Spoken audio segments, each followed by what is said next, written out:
വീട്ടിനുള്ളിൽ നിന്ന് പതിവില്ലാത്ത വിധം ചിരിയും സംസാരവും ഉയർന്നതും ഷീബ അമ്പരന്നു. ഇടയിൽ തന്റെ ഭർത്താവ് അജീഷിന്റെ ശബ്ദവും കേൾക്കുന്നുണ്ട്. സാധാരണ ഈ സമയത്ത് ഷീന കോളേജിലും അജീഷ് പുറത്തും പോകേണ്ടതാണ്. ഉള്ളിലൊരു ആദി പടർന്നു. രണ്ടും കൽപ്പിച്ച് അവൾ ഉമ്മറവാതിൽ തള്ളി തുറന്നു. ഈ സമയം ആരും വരില്ലെന്നും ഉറച്ച വിശ്വാസമുള്ളതുകൊണ്ട് അവർ വാതിൽ കുറ്റിയിട്ടിരുന്നില്ല. സോഫയിൽ കിടക്കുന്ന തന്റെ അനിയത്തി ഷീന, അവളുടെ ദേഹത്തേക്ക് ആഴ്ന്നിറങ്ങുന്ന തന്റെ ഭർത്താവ് അജീഷ്. ആ കാഴ്ച കണ്ടതും തല ചുറ്റുന്ന പോലെ തോന്നി ഷീബയ്ക്ക്. കയ്യിലിരുന്ന ബാഗ് നിലത്ത് വീണു. അജീഷേട്ടാ! ഷീന, അവളുടെ ശബ്ദം തൊണ്ടയിൽ കുടുങ്ങി. പെട്ടെന്നുണ്ടായ ആഘാതത്തിൽ അജീഷ് പരിഭ്രമിച്ച് എഴുന്നേറ്റു. ഷീനയാകെ വിയർത്ത മുഖം താഴ്ത്തിയിരുന്നു. അജീഷ് വേഗം ഷർട്ടിന്റെ ബട്ടണുകൾ ഇടാൻ ശ്രമിച്ചുകൊണ്ട് പറഞ്ഞു, ഷീബേ, നീ ഇതെന്താ നേരത്തെ വന്നത്? അതൊരു അബദ്ധം പറ്റിയതാ. അത് കേട്ടതും ഷീബ പുച്ഛത്തോടെ ഒന്ന് ചിരിച്ചു. അബദ്ധമോ? ഷീബയുടെ ശബ്ദം വിറച്ചു. എന്റെ കൺമുന്നിൽ കണ്ട കാഴ്ചയെ നിങ്ങൾ അബദ്ധമെന്ന് വിളിക്കരുത്. ഷീന, നീയെങ്കിലും, നിന്നെ വളർത്താൻ ഞാൻ എത്ര കഷ്ടപ്പെട്ടാണെന്ന് നിനക്കറിയാമോ? ഷീന ഒന്നും മിണ്ടിയില്ല. പകരം അവളുടെ മുഖത്ത് ഒരു തരം ധിക്കാരം നേരിച്ചു. ജന്മന കാലിന് വൈകല്യവുമായാണ് ഷീബ ജനിച്ചത്. ഒരു കാലൽപ്പം ഉള്ളിലേക്ക് വലിഞ്ഞായിരുന്നു നടത്തം. സ്കൂളിലും കോളേജിലും ആളുകളുടെ നോട്ടം അവളെ തളർത്തിയെങ്കിലും പഠനത്തിൽ അവൾ മിടുക്കിയായിരുന്നു. വൈകല്യമുള്ളത് കൊണ്ട് തന്നെ അവൾക്ക് ഗവൺമെന്റ് ജോലി കിട്ടി. അവളുടെ ജോലി കണ്ടിട്ടാണ് അജീഷ് അവളെ വിവാഹം കഴിച്ചത്. അജീഷിന് ജോലിയൊന്നുമില്ല എന്നതായിരുന്നു പ്രധാന പ്രശ്നമെങ്കിലും ഷീബയുടെ വൈകല്യത്തെ അംഗീകരിക്കുന്ന ഒരാളെ കിട്ടിയ സന്തോഷത്തിൽ വീട്ടുകാർ ആ ബന്ധത്തിന് സമ്മതിക്കുകയായിരുന്നു. വിവാഹശേഷം അവൾ അജീഷിനെ ഒരുപാട് സ്നേഹിച്ചു. അയാൾ ജോലിക്കൊന്നും പോകാറില്ല. അതിന് ഷീബ പരാതി ഒന്നും പറയാറില്ല. ഷീബയ്ക്ക് സാലറി കിട്ടുമ്പോൾ അജീഷിന് വേണ്ടത് അയാൾ എടുക്കും. കൂട്ടുകാരുമൊത്ത് മദ്യപിക്കുവാനുള്ള പണവും വില കൂടിയ ഫോണും എല്ലാം അവൾ വാങ്ങി നൽകി. അനിയത്തി ഷീനയുടെ ബിരുദാനന്തര ബിരുദത്തിന്റെ ചിലവും അവൾ തന്നെയായിരുന്നു വഹിച്ചിരുന്നത്. അജീഷ് ഷീബയുടെ വീട്ടിൽ തന്നെ ദത്ത് നിൽക്കാമെന്നുള്ള വാക്കിലാണ് വിവാഹം ഉറപ്പിച്ചത്. അച്ഛനും അമ്മയും കുറച്ച് ദിവസമായി അച്ഛൻ്റെ അനിയൻ്റെ വീട്ടിലേക്ക് പോയിരിക്കുകയാണ്. അവിടെ അനിയൻ്റെ മകളുടെ വിവാഹമാണ്. അനിയൻ മരിച്ചു പോയത് കൊണ്ട് അച്ഛൻ ആ സ്ഥാനത്ത് നിന്ന് വിവാഹം നടത്തി കൊടുക്കണം. അതുകൊണ്ട് അവിടേക്ക് നേരത്തെ പോയതാണ്. ഇവിടെ വീട്ടിലിപ്പോൾ തങ്ങൾ മാത്രമേ ഉള്ളൂ. എല്ലാ ജോലികളും വയ്യാത്ത കാലം വെച്ച് ഷീബ ചെയ്തു തീർക്കും. ഷീന സഹായിക്കാനൊന്നും വരില്ല. അവൾക്ക് പഠിക്കാനുണ്ടെന്നും പറഞ്ഞിരിക്കും. ഷീബയ്ക്ക് അവളോട് വലിയ വാത്സല്യമായിരുന്നു. അതുകൊണ്ട് തന്നെ അവൾ ഒന്നിനും ഷീനയെ നിർബന്ധിക്കില്ല. അജീഷും ഒരു പ്രത്യേക ടൈപ്പാണ്. എത്ര വയ്യാഴിക ഉണ്ടെങ്കിലും ഷീബ കഷ്ടപ്പെട്ടെല്ലാം ചെയ്യണം. അയാളൊന്നും സഹായിക്കുക പോലുമില്ല. ഷീബ അതൊന്നും കണക്കാക്കില്ല. അവൾക്ക് എല്ലാവരോടും സ്നേഹമായിരുന്നു. എല്ലാവർക്കും വേണ്ടി ഒരു പട്ടിയെ പോലെ അവൾ പണിയെടുക്കും. അന്ന് ജോലികളെല്ലാം തീർത്ത് വെച്ച് ഓഫീസിലേക്ക് പോയതായിരുന്നു ഷീബ. അജീഷിന് എവിടെയോ പോകാനുണ്ടെന്ന് പറഞ്ഞിരുന്നു. അവളെ ഓഫീസിൽ കൊണ്ടുപോയി വിട്ടത് അജീഷാണ്. ഷീന കോളേജിലേക്ക് പോകുമെന്ന് പറഞ്ഞിരുന്നു. അതെല്ലാം വിശ്വസിച്ചാണ് അവൾ ഓഫീസിലേക്ക് പോയത്. എന്നാൽ അവിടെ എത്തിയതും എന്തോ വല്ലായ്മ തോന്നി. 1-2 തവണ ഛർദ്ദിക്കുകയും ചെയ്തു. അവിടെയുള്ളവരെല്ലാവരും വിശേഷമായിരിക്കുമെന്ന് പറഞ്ഞ് കളിയാക്കി. അത് കേട്ടതും അവളുടെ മുഖം ചുമന്നു. അജീഷേട്ടന് ലൈംഗിക കാര്യത്തിലൊന്നും വലിയ താല്പര്യമൊന്നുമില്ല. എപ്പോഴെങ്കിലും വഴിപാട് കഴിക്കുന്ന പോലെ ഒന്ന് വരും.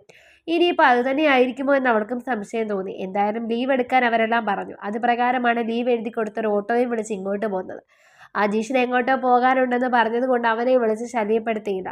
3 പേരുടെയും കയ്യിൽ വീടിന്റെ താക്കോലുണ്ട്. 3 പേർക്കും ഒരേപോലെ പുറത്തു പോകേണ്ടി വരുന്നത് കൊണ്ട് അച്ഛനും അമ്മയും അവിടെ നിന്ന് പോയതിനു ശേഷം 3 പേരും കയ്യിൽ താക്കോല് വെക്കും. അങ്ങനെയാണെങ്കിൽ ആ 3 പേർക്കും ഒരുപോലെ വീട്ടിലേക്ക് കയറാമല്ലോ. ഒന്ന് കിടക്കണമെന്ന് കരുതി വന്നപ്പോഴാണ് അകത്തു നിന്നൊരു ശബ്ദം കേട്ടത്. എന്നാൽ ഇന്ന് കണ്ട കാഴ്ച അവൾക്ക് താങ്ങാവുന്നതിനും അപ്പുറമായിരുന്നു. അജീഷ് സ്വരം കടുപ്പിച്ച് സംസാരിക്കാൻ തുടങ്ങി. നോക്ക് ഷിബേ, നമുക്കിതൊരു തമാശ എടുത്തുകൂടെ? നിന്നെ കൊണ്ട് ഇതിനൊന്നും വയ്യാത്ത കൊണ്ടല്ലേ എനിക്ക് വേറെ വഴി നോക്കേണ്ടി വന്നത്. പിന്നെ കാലിന് വയ്യാത്ത നിന്നെ കല്യാണം കഴിച്ചത് തന്നെ എൻ്റെ വലിയ മനസ്സായി കരുതിയാൽ മതി. അപ്പോൾ ഇതൊക്കെ അങ്ങ് കണ്ണടക്കേണ്ടി വരും. ആ വാക്കുകൾ ഒരു ചാട്ടുളി പോലെ അവളുടെ നെഞ്ചിൽ തറച്ചു. നടക്കാൻ വയ്യാത്ത എൻ്റെ വൈകല്യമാണ് അജീഷേ. പക്ഷെ നീ ചെയ്ത എൻ്റെ മനസ്സിൻ്റെ വൈകല്യമാണ്. എൻ്റെ സാലറി കൊണ്ട് ആഡംബരം കാണിക്കുമ്പോൾ നിനക്ക് ഈ വൈകല്യമൊന്നും ഒരു പ്രശ്നമായിരുന്നില്ലല്ലോ. അവൾ ഷീനയുടെ നേരെ തിരിഞ്ഞു. നിനക്ക് പഠിക്കാൻ പുസ്തകവും ഡ്രസ്സും വാങ്ങാൻ ഞാൻ എത്ര ഓവർ ടൈം വർക്ക് ചെയ്തു എന്ന് നീ ആലോചിച്ചിട്ടുണ്ടോ? ഷീന പതിയെ മുഖം ഉയർത്തി. ചേച്ചി എല്ലാം തന്നു എന്ന് വെച്ച് അജീഷേട്ടനെ സ്നേഹിക്കാൻ എനിക്ക് പാടില്ലെന്നുണ്ടോ? ചേച്ചിക്ക് ചേച്ചിയുടെ ജോലി പോരെ? പിന്നെ ചേച്ചിയെ കൊണ്ട് ഒന്നിനും പറ്റില്ലെന്ന് പറഞ്ഞ് എൻ്റെ മുന്നിൽ സങ്കടപ്പെട്ടപ്പോൾ ഞാൻ അറിയാതെ വീണുപോയി. ഒരു മനുഷ്യന് അത്യാവശ്യം വേണ്ട ഒന്നാണ് ലൈംഗിക ബന്ധം. സ്വന്തം ഭാര്യയിൽ നിന്ന് അത് കിട്ടിയില്ലെങ്കിൽ ആളുകൾ ഇതുപോലെ മറ്റുള്ളവരെ തേടിയിറങ്ങും. ഷീന യാതൊരു ദാക്ഷിണ്യവും ഇല്ലാതെ പറഞ്ഞു. ഷീബയുടെ കണ്ണുനീർ വറ്റി. ഇത്രയും നീചരായ ആളുകളെയാണ് ഇത്രയും നാളും തീറ്റിപ്പോറ്റിയതെന്നോർത്ത് അവൾക്ക് സ്വയം പുച്ഛം തോന്നി. അവളുടെ ഉള്ളിൽ ഒരു അഗ്നി പടർന്നു. ശരി, ഇനി എനിക്ക് ഇയാളെ വേണ്ട. നിങ്ങൾ ഒരുമിച്ച് ജീവിച്ചോ, പക്ഷെ എൻ്റെ വീട്ടിൽ എൻ്റെ ചിലവിൽ വേണ്ട. അജീഷേ, നീ ഇപ്പം ഇറങ്ങണം ഈ വീട്ടിൽ നിന്ന്. ഷീന, ഇനി നിന്റെ ഒരു കാര്യവും ഞാൻ ചെയ്യില്ല. നിന്റെ പഠനവും ചിലവും ഒക്കെ നിന്റെ കാമുകൻ ഏറ്റെടുക്കട്ടെ. ഷീബ ഉറപ്പിച്ചു പറഞ്ഞു. സംഭവം നാട്ടിലും വീട്ടിലും പാട്ടായി. അച്ഛനും അമ്മയും ഷീബയെ സമാധാനിപ്പിക്കാൻ വന്നില്ല. പകരം അവർ പറഞ്ഞത് അവളെ ഞെട്ടിച്ചു. മോളെ ഷീബേ, അവനൊരു തെറ്റുപറ്റി. പക്ഷെ നീ അവനെ ഇറക്കി വിട്ടാൽ നാട്ടുകാരെന്ത് പറയും? നിനക്കിനി ഒരു കല്യാണം നടക്കില്ലല്ലോ. ഉള്ളത് വെച്ച് അഡ്ജസ്റ്റ് ചെയ്യും. അമ്മയുടെ വാക്കുകളും അവളുടെ മുറിവിൽ ഉപ്പ് പുരട്ടി. ഷീനയുടെ പഠനം മുടക്കരുത്. അവൾ പാവമല്ലേ? അച്ഛൻ്റെ വാക്കുകൾ അതായിരുന്നു. ഷീബ പൊട്ടിച്ചിരിച്ചു. ആ ചിരിയിൽ വേദനയും പുച്ഛവും കലർന്നിരുന്നു. നിങ്ങൾക്ക് വേണ്ടത് എൻ്റെ സാലറിയാണ്, അല്ലാതെ എന്നെയല്ല. ഷീനയെ നോക്കാൻ ഇനി അജീഷ് ഉണ്ടല്ലോ. ഞാൻ ഈ വീട് വിടുകയാണ്. ഷീബ അങ്ങനെ പറഞ്ഞതും അവർക്ക് എല്ലാവരും ശത്രുവായി. കുടുംബക്കാരും അയൽക്കാരും മോളെ കുറ്റപ്പെടുത്തി. വൈകല്യമുള്ളവർക്ക് സ്വന്തമായി തീരുമാനമെടുക്കാൻ പാടില്ലെന്ന്, മറ്റുള്ളവരുടെ കരുണയ്ക്കായി കാത്തു നിൽക്കണമെന്ന്. അവൾക്കതിന് കഴിയില്ലായിരുന്നു. തൻ്റെ തീരുമാനത്തിൽ അവൾ ഉറച്ചു നിന്നു. തൻ്റെ പ്രിയപ്പെട്ട സാധനങ്ങളും സർട്ടിഫിക്കറ്റുകളുമായി അവൾ ആ വീടിൻ്റെ പടിയിറങ്ങി.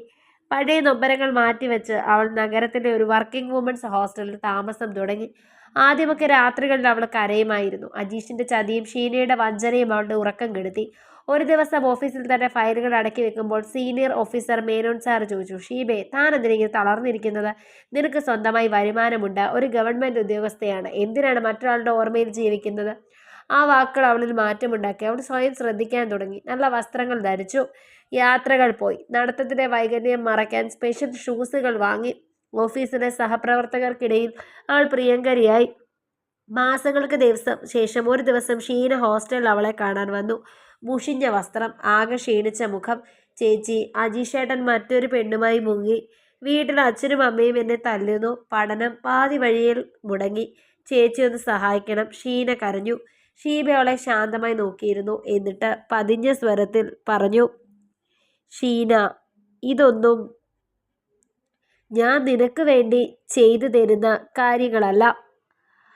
നിനക്ക് വേണ്ടി ചെയ്തതൊന്നും കടമയായിരുന്നില്ല, സ്നേഹമായിരുന്നു. നീ അത് കളഞ്ഞു കുടിച്ചു. ഇനി സ്വന്തം കാര്യം നോക്കി ജീവിക്കാൻ പഠിക്കുക. ഞാൻ കുറച്ച് ബിസിയാ, നീ പൊക്കോ. അത്രയും പറഞ്ഞവൾ തൻ്റെ ഹാൻഡ് ബാഗ് എടുത്ത് തോളിലിട്ട് അവിടെ നിന്ന് ഇറങ്ങിപ്പോയി. ചെയ്തതിൽ യാതൊരു കുറ്റബോധവും അവൾക്ക് ഉണ്ടായിരുന്നില്ല. ഒരു പെണ്ണിന് അന്തസ്സായി ജീവിക്കാൻ ആണിൻ്റെ കൂട്ട് അനിവാര്യമല്ല എന്ന് അവൾ തിരിച്ചറിഞ്ഞു കഴിഞ്ഞിരുന്നു. ആ വലിയ നഗരത്തിൻ്റെ തിരക്കിലേക്ക്, തൻ്റെ സ്വപ്നങ്ങളിലേക്ക് അവൾ ചുവട് വെച്ചു. ഒരല്പം മുടന്തിയാണെങ്കിലും ആ നടത്തത്തിന് ഇന്ന് വലിയ ഉറപ്പുണ്ടായിരുന്നു. കഥ നിങ്ങൾക്ക് ഇഷ്ടമായെങ്കിൽ ലൈക്ക് ചെയ്യൂ. നിങ്ങളുടെ അഭിപ്രായങ്ങൾ കമൻ്റായി രേഖപ്പെടുത്തൂ. കൂടുതൽ കഥകൾ കേൾക്കാൻ ഈ ചാനൽ സബ്സ്ക്രൈബ്